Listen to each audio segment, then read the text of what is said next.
और आइए खबरें विस्तार से आपको बताते हैं, जहां पर बड़ी खबर आ रही है कि कानपुर में आरटीओ ने 22,000 व्यावसायिक गाड़ियों को नोटिस जारी किया है। जानकारी के मुताबिक ये गाड़ियां बिना रोड टैक्स जमा कराए हुए चल रही हैं और इन गाड़ियों पर करीब 38 करोड़ रुपए का टैक्स बकाया है। नोटिस से गाड़ी के मालिकों में हड़कंप मचा हुआ है। अगर जल्द ही रोड टैक्स जमा नहीं किया गया तो इन गाड़ियों को सीज किया जा सकता है। अमित गंजू और जानकारी के साथ लाइव इस खबर पर कानपुर से मौजूद है। अमित गंजू, नोटिस में क्या कुछ कहा गया है?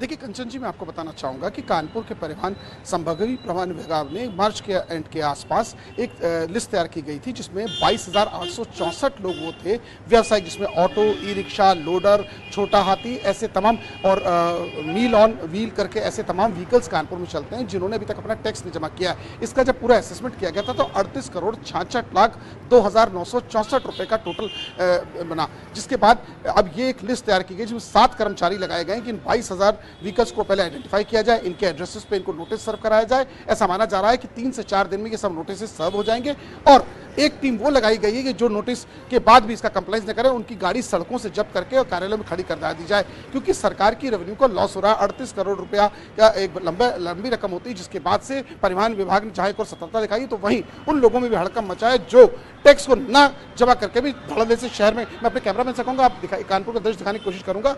ये उसी लोकेलिटी में खड़ा हूँ जहाँ कानपुर में ऐसे ही मिलते जुलते ऑटो हैं। सबसे ज़्यादा ई रिक्शा और ऑटो, अगर ऑटोज़ की बात की जाए तो 864 है, ई रिक्शा की बात की जाए 1710 ऐसे हैं। अगर बात की जाए लोडर्स की तो 2,865 है। अगर इसकी बात की जाए मील्स ऑन व्हील्स की तो 566 है। ऐसे ही अगर कैटेगरीज को हम लोग पूरा डिवाइड करके देखें तो ऐसी 17 कैटेगरीज ऐसी बनाई गई हैं जिसके तहत व्हीकल्स ने अपने अभी तक जो कमर्शियल व्हीकल्स हैं जो पैसा इस कर रहे हैं उसके बाद भी जमा नहीं कर रहे। देखिए कंमर्शियल व्हीकल वो होता है जिसको जो मार्केट में उतरता है और वहाँ कहीं ना कहीं से पैसा जनरेट करता है, उसके बाद भी इन्होंने टैक्स नहीं जमा किया, जिसके बाद से परिवहन विभाग ने अब सख्ती शुरू कर दी है। ठीक है, तो 32 करोड़ का बकाया और 22,000 के करीब व्यवसायी हैं जिनको नोटिस जा चुका है। अमित गंजू, शुक्रिया आपका जानकारी के लिए। तो नोएडा में जो केसेस बढ़ रहे हैं कोरोना के, अब आपको उस पर बताते हैं कि 24 घंटे के अंदर 107 नए कोविड मरीज पाए गए हैं। नए मरीजों में 33 स्टूडेंट्स हैं शामिल। कोरोना के कुल 411 एक्टिव केस हैं। पिछले एक हफ्ते में कोरोना के मामलों में बढ़ोतरी आई है और जिले में कोविड का पॉजिटिव रेट भी तेजी से बढ़ रहा है।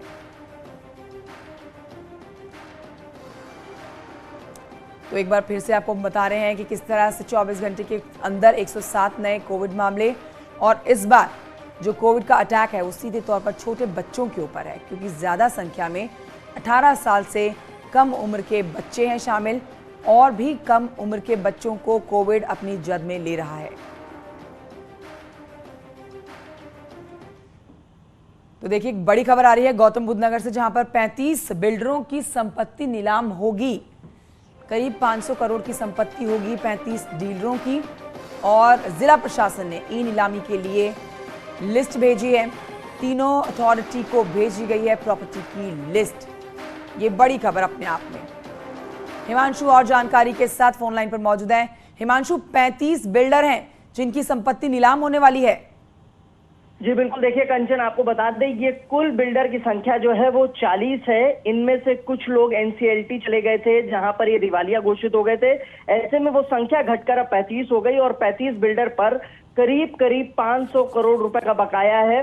और इसके लिए जिला प्रशासन ने पहली बार ये पहल की है और ई नीलामी की जा रही है। और जितने भी बिल्डर्स हैं इनकी लिस्ट तीनों प्राधिकरण यानी Noida authority, greater Noida authority और यमुना अथॉरिटी, तीनों अथॉरिटीज को ये लिस्ट भेज दी गई है ताकि ये इसकी नीलामी की संस्तुति दे और उसके बाद इसके आम लोगों के लिए खोला जाए। ये एक बड़ा निर्णय है जिला प्रशासन द्वारा, ताकि रिकवरी भी हो और राजस्व भी बढ़े सरकार का। इस दिशा में ये बड़ा कदम उठाया गया जिला प्रशासन द्वारा। जी ठीक है, बहुत शुक्रिया आपका हिमांशु जानकारी के लिए।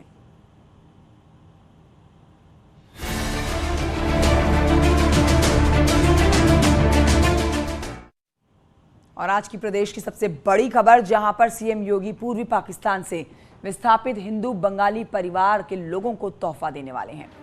थोड़ी देर में सीएम योगी लोक भवन में आयोजित कार्यक्रम में 63 परिवारों को कृषि भूमि और आवासीय पट्टा सौंपेंगे। थोड़ी देर के बाद इस कार्यक्रम का आगाज होगा। सीएम योगी की तरफ से मुख्यमंत्री आवास योजना का स्वीकृति पत्र इनको सौंपा जाएगा। 23 कुल मिलाकर 63 हिंदू परिवार हैं जो 1970 में पूर्वी पाकिस्तान यानी कि बांग्लादेश से विस्थापित होकर भारत में इन्होंने शरण ली है और आज योगी सरकार इन्हें पूर्णतः भारत में बसाने के लिए जमीन मुहैया कराने वाली है। और इससे बड़ी बात इन 63 परिवारों के लिए कोई और नहीं हो सकती है। 1970 में पूर्वी पाकिस्तान से विस्थापित हिंदू परिवारों के पुनर्वासन के लिए यूपी सरकार की ओर से बड़ा कदम उठाया गया है। आज लोक भवन में आयोजित एक कार्यक्रम में मुख्यमंत्री योगी आदित्यनाथ की ओर से इन 63 हिंदू बंगाली परिवारों को आवासीय पट्टा, कृषि भूमि का पट्टा और मुख्यमंत्री आवास योजना के तहत स्वीकृति पत्र दिया जाएगा। दरअसल प्रयास सरकार का यह है कि जो हिंदू परिवार थे पूर्वी पाकिस्तान में, जो वहां से विस्थापित करके यहां पर आ गए और जिनके पास रहने के लिए अपना घर नहीं है, छोटे मोटे व्यवसाय के जरिए ये अपना जीवन व्यापन कर रहे हैं, तो इनको उत्तर प्रदेश में किस तरीके से स्थापित किया जाए, पुनर्वासन किया जाए, इसके लिए यूपी सरकार ने बड़ा कदम उठाया है। और आज इन 63 परिवारों को मुख्यमंत्री की ओर से लोक भवन में आयोजित एक कार्यक्रम में कृषि के लिए पट्टा, आवास के लिए पट्टा, साथ ही जो मुख्यमंत्री आवास योजना है उसके जरिए जो स्वीकृति पत्र मिलता है अब वो दिया जाएगा। बड़ी बात यह है कि इसकी पहल यूपी सरकार की ओर से 2021 में शुरू कर दी गई थी, लेकिन जो बचे हुए परिवार हैं उनको आज मुख्यमंत्री की ओर से तमाम योजनाओं का लाभ देने का प्रयास किया जाएगा, ताकि वो यूपी के अलग अलग जगहों पर जहाँ पर वो रहना चाहते हैं या फिर जहाँ पर सरकार के पास प्रॉपर स्पेस है उनके पुनर्वासन के लिए वहाँ पर उनको एडजस्ट किया जाए, उनको रहने के लिए, व्यवसाय के लिए, कृषि के लिए तमाम व्यवस्थाएं सुनिश्चित करवाई जाए। रामगढ़ न्यूज़ 18 लखनऊ। अगली खबर चित्रकूट से है, जहां पर तुलसी पीठाधीश्वर स्वामी रामभद्राचार्य ने मथुरा श्री कृष्ण जन्मभूमि को लेकर एक बड़ा बयान दिया।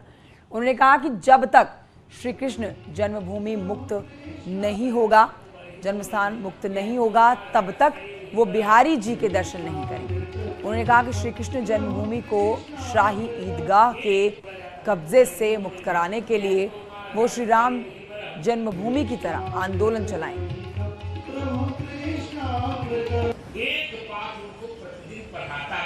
जब तक तो हमारे स्वाभिमान की रक्षा नहीं करेंगे, मैं दर्शन करने नहीं जाऊंगा। क्या चाहते हैं फिर आप? हम चाहते हैं कृष्ण जन्मभूमि मुक्त हो जाए और यमुना जी की अविरल धारा हो जाए। कृष्ण जन्मभूमि तो मुक्त है, फिर कैसे? कहाँ मुक्त है अभी? क्यों मुसलमानों को क्यों जाने देने प्रतिबंध लग रहा है? क्यों मस्जिद वहाँ बनी है? मुझे नहीं चाहिए। तो आप चाहते हैं कि मस्जिद वहाँ से हटना चाहिए? बिल्कुल हटनी चाहिए। किस तरीके से आंदोलन को तीव्र गति देंगे? किस तरीके से आंदोलन चलाएंगे इसके लिए? जैसे राम जन्मभूमि का चलाया था। खबर आगरा से, जहां पर कल रात अलग अलग 2 जगहों पर मुठभेड़ हुई है, जिनमें 2 बदमाश घायल हुए हैं। थाना शमशाबाद और थाना फतेहाबाद इलाके की हम बात कर रहे हैं, जहां पर मुठभेड़ हुई है। तस्वीरें भी आपके सामने। थाना फतेहाबाद इलाके में एक बदमाश बाइक से जा रहा था और तभी उसकी पुलिस से मुठभेड़ हो गई। पुलिस की गोली लगने से घायल हो गया है वो। और इसी तरह से शमशाबाद इलाके में भी बदमाश बाइक से गुजर रहा था, उसी दौरान पुलिस की मुठभेड़ में उसे गोली लगी और मुठभेड़ में घायल दोनों बदमाशों को अस्पताल में भर्ती कराया गया। बीती रात्रि में 2 पुलिस मुठभेड़ें हुई हैं। एक पुलिस मुठभेड़ थाना शमशाबाद क्षेत्र में हुई, जिसमें पुलिस मुठभेड़ के दौरान एक शातिर अपराधी टोनी उर्फ कुर्बान के पैर में गोली लगी और यह एक शातिर बदमाश है और इस पर 1 दर्जन से अधिक लूट और चोरी के मुकदमे दर्ज है। दूसरी पुलिस मुठभेड़ थाना फतेहाबाद क्षेत्र में हुई है, जिसमें राहुल नामक बदमाश जो कि जिला बदर था, उसके पैर में गोली लगी है। खबर ललितपुर से है, जहां पर एक गांव में दबंगों का कहर देखने को मिला है। यहां पर दबंगों ने एक घर में घुसकर लाठी डंडों से परिवार के सदस्यों का पिटाई कर दी, हमला कर दिया। इसमें बच्चे के साथ कुल 4 लोग हैं जो घायल हो गए। और इस बुरी घटना की सूचना मिलने के बाद मौके पर पहुंची पुलिस ने घायलों को अस्पताल में भर्ती कराया। घायलों को महरौनी CHC से ललितपुर जिला चिकित्सालय के लिए रेफर किया गया है।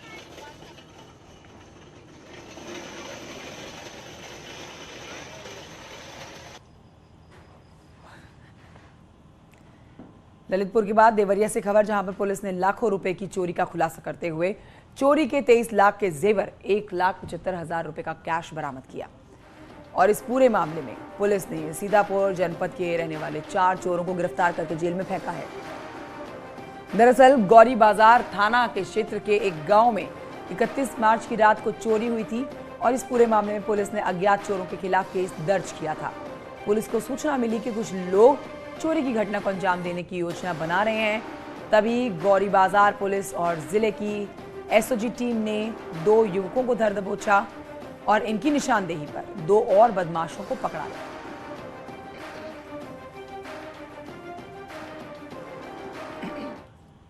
खबर झांसी के सदर बाजार इलाके से, जहां पर किक मारते समय बाइक में आग लग गई, जिसमें वहां पर अफरा तफरी मच गई और कड़ी मशक्कत के बाद आग बुझाई जा सकी। उधर आपको बताएं कि पीलीभीत के सुनगढ़ी थाना इलाके में देर रात एक दुकान में भीषण आग लगी। 2 तस्वीरें आपके सामने। शॉर्ट सर्किट के चलते ये दुकान में आग लगी है, ऐसी खबरें आई हैं और दमकल की गाड़ियों ने काफी मशक्कत के बाद इस आग पर काबू पाया। लेकिन जब तक आग बुझ पाती, सारा सामान जिस दुकान के अंदर था वो जलकर खाक हो गया था और इस घटना में लाखों के नुकसान की आशंका जताई जा रही है।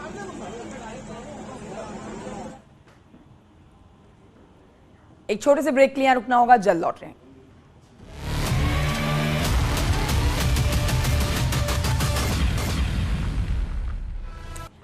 Welcome back. अब आपको बताते हैं कि आज सीएम योगी पूर्वी पाकिस्तान से विस्थापित हिंदू बंगाली परिवार के लोगों को तोहफा देने वाले हैं और अब से थोड़ी ही देर के बाद सीएम योगी लोक भवन में आयोजित कार्यक्रम में 63 परिवारों को कृषि भूमि और आवासीय पट्टा सौंपेंगे। सीएम की तरफ से मुख्यमंत्री आवास योजना का स्वीकृति पत्र भी इनको सौंपा जाएगा। ये कुल 63 हिंदू परिवार है जो 1970 में पूर्वी पाकिस्तान यानी कि बांग्लादेश से विस्थापित होकर भारत में शरण इन्होंने ली है।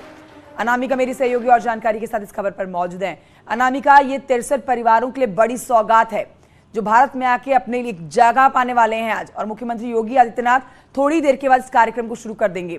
क्या है इस समय की वहां पर तैयारियां?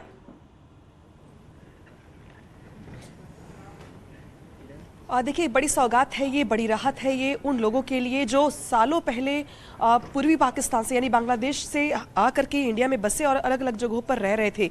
हालांकि मैक्सिमम जो लोग आपको दिखाई दे रहे हैं यहाँ पे वो मेरठ के हस्तिनापुर से यहाँ पर आए हुए हैं और अब इनको कानपुर देहात के क्षेत्र में विस्थापित करने का सरकार का प्रयास है। पुनर्वासन के लिए इनको बाकायदे 200 एकड़ जमीन जो है वो दी जा रही है, माफ कीजिएगा 2 एकड़ जमीन दी जा रही है। कृषि के लिए 200 वर्ग मीटर जमीन दी जा रही है जिस पर मुख्यमंत्री आवास योजना के तहत आवास बनाए जाएंगे। कहाँ से आए भाई साहब आप लोग?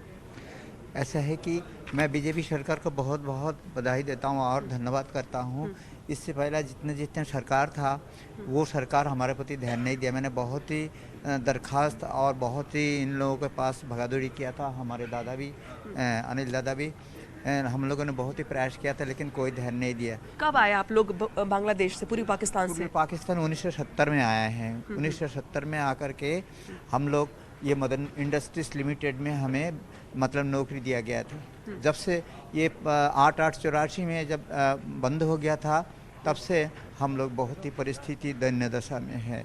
ना तो हमारे ग्रेजुएटी दिया, फंड दिया, कुछ नहीं दिया और वहाँ के पैसे भी नहीं मिले अभी तक। अच्छा। ये बहुत ही दयनीय दशा के अंदर हम लोग। आप लोग कब आए पूरी बांग्लादेश से? 1977 में। 1970 में। ठीक है। आप बताइए, आप लोग जब आए उसके बाद से अब तक आप लोग कैसे जीवन यापन कर रहे थे अपना? हम 1970 में जब आए थे उस समय हम लोगों को नौकरी मिली थी। अच्छा। हस्तिनापुर कताई मिल में। वहाँ 14 साल मिल बंद होने के बाद चलने के पश्चात 8884 में मिल बंद हो गया। बंद होने के बाद हम लोग भटकते फिर रहे हैं। हम लोग को रोज़गार नहीं। वहाँ जंगल है, जंगल में कोई जंगल के अंदर जाने नहीं देते, लाकड़ी नहीं लाने देता, ना कोई मछली पकड़ने देते हैं, ना कोई भी सुविधाएं वहाँ है।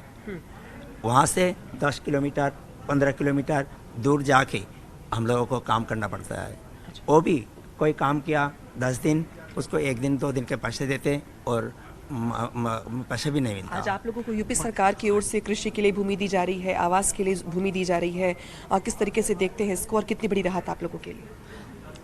ये हम लोगों के लिए, जैसे योगी सरकार आज हिंदुस्तान पाकिस्तान हुए 1947 में, लेकिन हम लोग 1970 में विस्थापित होकर यहाँ आए थे। वहाँ से आज तक और कोई सरकार हम लोगों को कोई सुविधाएं नहीं दी। अब मोदी सरकार, योगी सरकार, बीजेपी सरकार हम लोगों को जो सुविधाएं, जो हम लोगों को हमदर्दी, जो हम लोगों को मदद, राशन पानी जैसे जो कुछ भी सुविधाएं आज तक मिल रहे हैं, ऐसा सुविधाएं और कोई सरकार हम लोगों को कोई देखभाल नहीं करा। ठीक है, चलिए कुछ और लोगों से बात कर लेते हैं। आप भी 1970 में ही आए थे पूर्वी पाकिस्तान से? हाँ, 1970 आप में। क्या काम करते थे? मिल, यहाँ पे मिल पे काम करते थे। 1984 में मिल बंद होने के बाद इधर उधर भटकते फिर कामकाज में बहुत दिक्कत थे।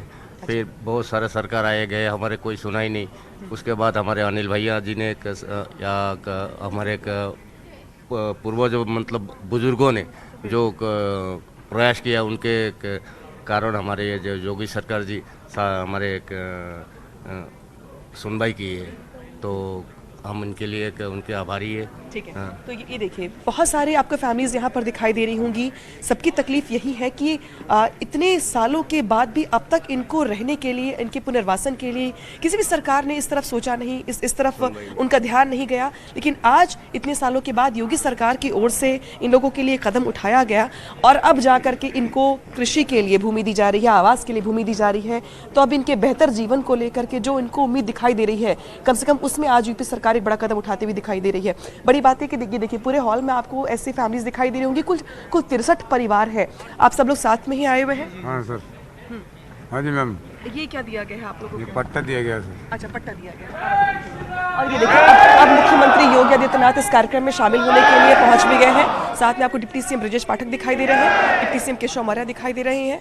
इसके अलावा तमाम मंत्रीगण दिखाई दे रहे हैं आपको मंच पर, और इसी के साथ कार्यक्रम की शुरुआत हुई है। लाइव हो गया? तो लीजिए, मुख्यमंत्री योगी आदित्यनाथ पहुंच गए हैं इस कार्यक्रम में। बस उनका इंतजार हो रहा था। आप देखिए, मुख्यमंत्री योगी आदित्यनाथ, उनके साथ डिप्टी सीएम केशव प्रसाद मौर्य भी मौजूद हैं। और देखिए, इस बात को समझिए, 63 परिवार हैं जो खुलकर ये बात बोल रहे हैं कि मोदी और योगी सरकार में ही उनको इतना ज़्यादा उनके लिए सोचा गया और उनके लिए जो किया जा रहा है वो इनकी सरकार के द्वारा ही किया जा रहा है। क्योंकि पिछली सरकारें तो आई और चली गई, लेकिन किसी ने उनके बारे में सोचा भी नहीं, समझा भी नहीं। 1970 में वो यहाँ पर आए थे, लेकिन उससे बाद आप समझिए किस तरह से सरकारें आई और गई, लेकिन किसी ने भी इस ओर ध्यान ही नहीं दिया। ये 63 हिंदू परिवार हैं जो आज तक अपने लिए ज़मीन जो खोज रहे थे, आज इनकी ये ज़मीन खोजने की जो कोशिशें थी वो आज खत्म हो जाएंगी। क्योंकि आज मुख्यमंत्री योगी आदित्यनाथ ना इनको सिर्फ रहने के लिए बल्कि खेतीबाड़ी करने के लिए भी ज़मीन देने वाले हैं। आपके सामने तस्वीरें सीधी आती हुई लखनऊ से लाइव, जहां पर मेरी सहयोगी अनामिका भी लगातार बनी हुई हैं। ये मुख्यमंत्री योगी आदित्यनाथ के स्वागत की घड़ी है इस समय। अब से थोड़ी ही देर पहले यहाँ पर पहुंच रहे दोनों डिप्टी सीएम यहाँ पर मुख्यमंत्री योगी आदित्यनाथ के साथ मौजूद हैं। ब्रजेश पाठक और केशव प्रसाद मौर्य उनके साथ में मौजूद। बेहद महत्वपूर्ण ये कार्यक्रम और विपक्ष के लिए नजरें गड़ाए रखने वाला ये कार्यक्रम कहा जाना चाहिए, क्योंकि अभी आपने सुना 63 परिवारों में से कुछ उच्च परिवारों के लोगों को जो साफ तौर पर ये कह रहे हैं कि कई सरकारें आई और चली गई, लेकिन किसी ने भी उनकी ओर ध्यान नहीं दिया। सिर्फ ध्यान दिया योगी सरकार ने। और आज एक बहुत बड़ा कदम, ये बड़ा तोहफा आप कह लीजिए कि इन 63 हिंदू परिवारों को जो पूर्वी पाकिस्तान से 1970 में भारत में आए हैं, योगी सरकार की तरफ से उनको ये तोहफा आज मिलने जा रहा है। आज सीएम योगी पूर्वी पाकिस्तान से लौटे हुए विस्थापित हुए हिंदू बंगाली परिवार वालों को ये बड़ा तोहफा देने जा रहे हैं। इस समय स्वागत प्रक्रिया मुख्यमंत्री योगी आदित्यनाथ और उप मुख्यमंत्री ब्रजेश पाठक को आप देखिए, उनका भी स्वागत किया गया और केशव प्रसाद मौर्य भी यहाँ पर मौजूद हैं। कार्यक्रम शुरू हो चुका है, बस इंतज़ार मुख्यमंत्री योगी आदित्यनाथ का था। ये आप लोक भवन में जो आयोजित हो रहा है कार्यक्रम, उसकी तस्वीरें देख रहे हैं सीधे लखनऊ से आती हुई। 63 परिवार वालों को आज एक बड़ा तोहफा, सारी परेशानियां खत्म होती हुई, जितने सालों से उन्होंने स्ट्रगल किया, कई परेशानियां देखी। स्वतंत्र देव सिंह भी, उनका भी स्वागत किया जा रहा है। ये तस्वीरें आपके सामने कार्यक्रम से आती हुई हैं सीधे, और अब से थोड़ी देर के बाद संबोधित भी करेंगे मुख्यमंत्री योगी आदित्यनाथ इन लोगों को। वो 63 परिवार इस समय ऑडिटोरियम में मौजूद हैं जो मुख्यमंत्री योगी आदित्यनाथ का स्वागत करते हुए और धन्यवाद देते हुए थक नहीं रहे हैं। सिर्फ उन्हीं के आने का इंतजार था। तो आज के लिए बहुत अहम दिन, क्योंकि आज ये 63 परिवार हैं जिनको कृषि भूमि और आवासीय पट्टा सौंपा जाने वाला है।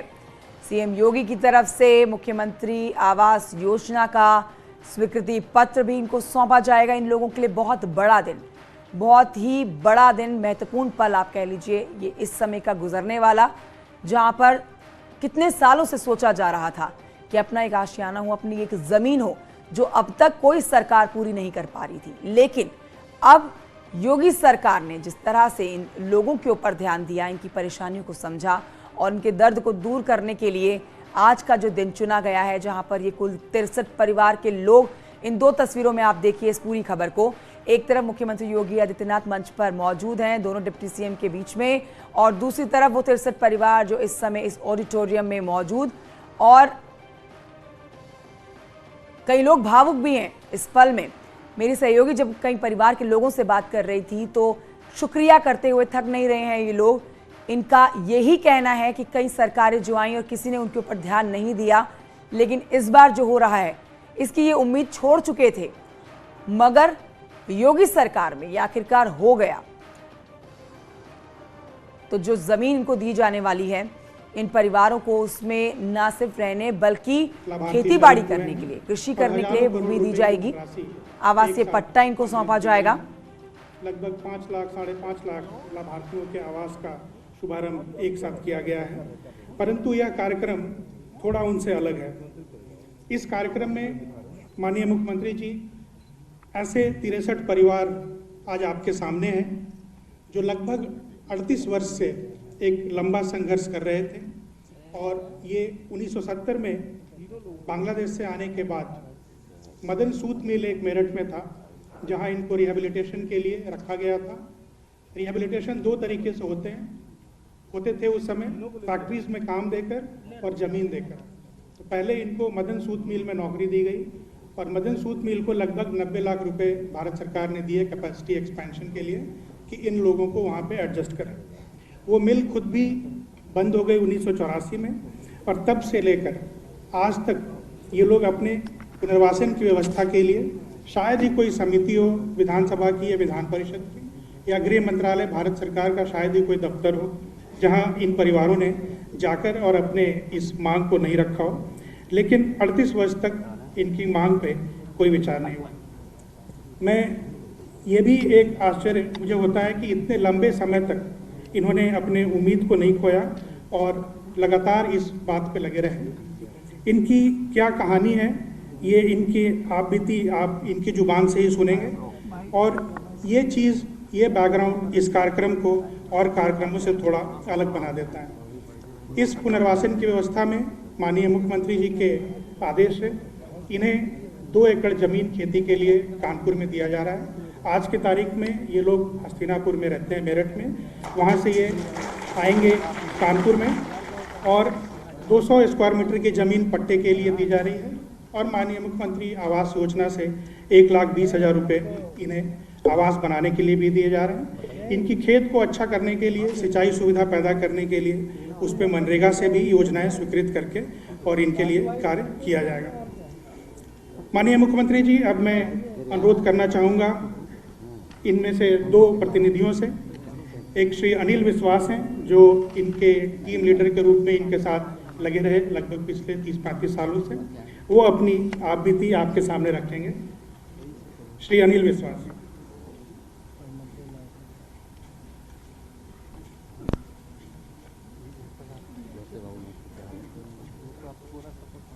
हाँ यार, मुझे भी कहा रिकॉर्ड करना। गंगा माता की, गंगा माता की, गंगा माता की। हमारे बीजेपी संगठन की,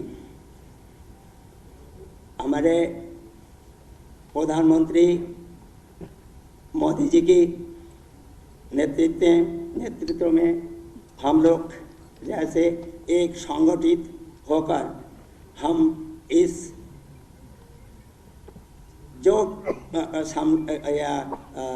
वोट सामने हमारे आए थे, आप प्रधानमंत्री जी या मुख्यमंत्री जी के जिताने का, भाजपा कुछ भी ये करने का, तो हम लोग जिस प्रयास से अब तन मन धन देके हम अपना दिनेश कोटिक जी को पूरा बंगाली समाज डोर टू डोर रोज अपना मेहनत अपना बल बुद्धि के ऊपर हम दिनेश कोटिक जी को हमारे क्षेत्र से विधायक के रूप में जिताया है। और आज जो 63 परिवार के लिए हम यहाँ पर उपस्थित, हमारे मुख्यमंत्री जी यहाँ हमारे उपस्थित कराया है, हमें यहाँ बुलाया है, हम अपना मुख्यमंत्री बाबा जोगी जी की बहुत आभारी और शतकोटि प्रणाम किया करता है। सबसे मदद और हम लोगों को जो अनुदान मेरठ के अफसरानगण जैसे HDM साहब, ADM क्या नाम, हस्तिनापुर के BDO साहब, हस्तिनापुर के नगर पंचायत के EO साहब और नायब तहसीलदार पाटवारी कानून को ऐसा सोचा, आज जो हम 150 पौने 200 लोग यहाँ पर मौजूद है, इन लोग ऐसे करके हमें यहाँ पर लाए जैसे कि इनका कोई हम किसी जन्म का मेहमान थे। दूसरा बात और, जैसे हम आज 38 साल से प्रयास कर रहे हैं, कोई सा भी ये शासन शक्ति हमारे सामने आए, हम लोगों को कोई नहीं देखा। आज तक हम लोगों को कोई पूछा भी नहीं, हम लोगों को कोई घर में जाके देखा भी नहीं। किसी को घर में बर्तन है, कोई माँ बहन के कपड़े हैं, कोई माँ बहन खा रहे हैं कि जी रहे हैं, ऐसे भी नहीं देखा। आज मैं मुख्यमंत्री जी को ये जो हम लोगों को बुलाया है, ये आभारी, ये जो है जो 7 नीति, 7 मनोभावना और 7 प्रचेष्टा गई, ऐसा मुख्यमंत्री और ऐसा नेता आज तक स्वाधीनता सन 1947 में जो स्वाधीनता हुई है और स्वाधीनता के बाद आज तक नहीं देखा गया। जिसके कारण आज मैं एक और कानपुर देहात में ये करता हूँ। मैं कम से कम आज तक 76 जिला में 965 हमें ये क्या कहा गया था, आप देखो जमीन देखो कहीं पुनर्वास विभाग की जमीन है कि नहीं। हम 76 जिला सब जाएगा, जाके छानबीन की, कोई नहीं मिले। लेकिन कानपुर देहात में 121 हेक्टेयर जमीन हमें पुनर्वास विभाग के नाम पर मिला था। वहाँ के DM साहब, वहाँ के और जो कुछ भी तहसील रसूलाबाद के थे, उन्होंने सारे हमारे मदद की।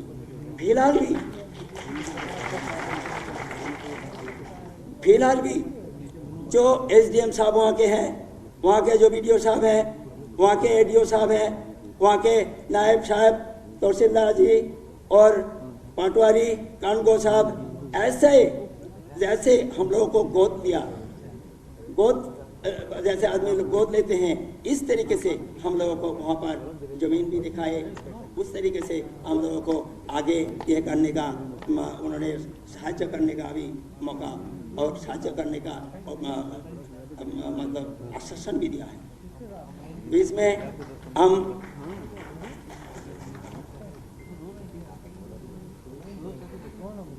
सब ऐसा है कि मैं कभी ऐसा मैं वक्तृता कभी दिया नहीं, मैं ये ज़िंदगी का पहले दिन है आज, इसीलिए कि मैं आज क्या नाम हमारे खटीक जी का, मैं और शरद राय 2 आदमी गए थे। मैंने कहा कि हमारे 63 परिवार को वोट देंगे। उन्होंने कहा क्या 63 परिवार वोट देंगे? तो मैंने कहा कोई बात नहीं, मैं देखता हूँ। मैं वोट हमारे वहाँ कम से कम बंगालियों को 30-35 गांव है। मैं दूसरा, मैं आज ये वोट क्या आज जीता हूँ मैं, लेकिन मैं खटी जी का घर और नहीं गया, मैं जीता के जाऊँगा। ये मेरा सिद्धांत था जिंदगी का। तो मैं जीताया और आज मेरे खटी जी आज इस महल में हमारे साथ मौजूद है। मैं उनके घर तक जाने का मौका नहीं मिले। मैं ऐसा ये सारे जो यह है पाटवारी जी के साथ आज 5-6 दिन जुगाड़ करके मैं अपना माँ बहन और सबको यहाँ पर लेकर आए।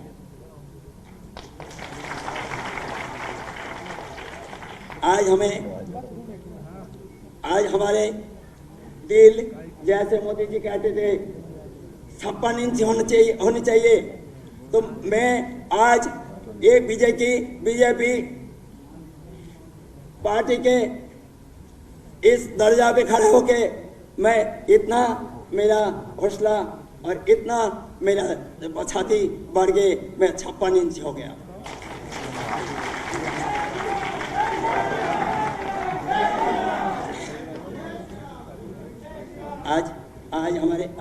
आज हमें अभी तक मैं मेरे भगवान, मैं आज अभी तक मैं कह नहीं सका। 1 मिनट और कहूँगा मैं। आज जैसे हमारे जोगी जी को फोटो जब देखता हूँ तो ऐसा होता है हम पूरे पाकिस्तान से आए थे कि ब्रह्मा विष्णु महेश साथ उनके छवि आता है सामने, ताकि पाकिस्तान से हिंदुस्तान में कोई तीर्थ करें। आप देख रहे हैं न्यूज़ 18 उत्तर प्रदेश उत्तराखंड।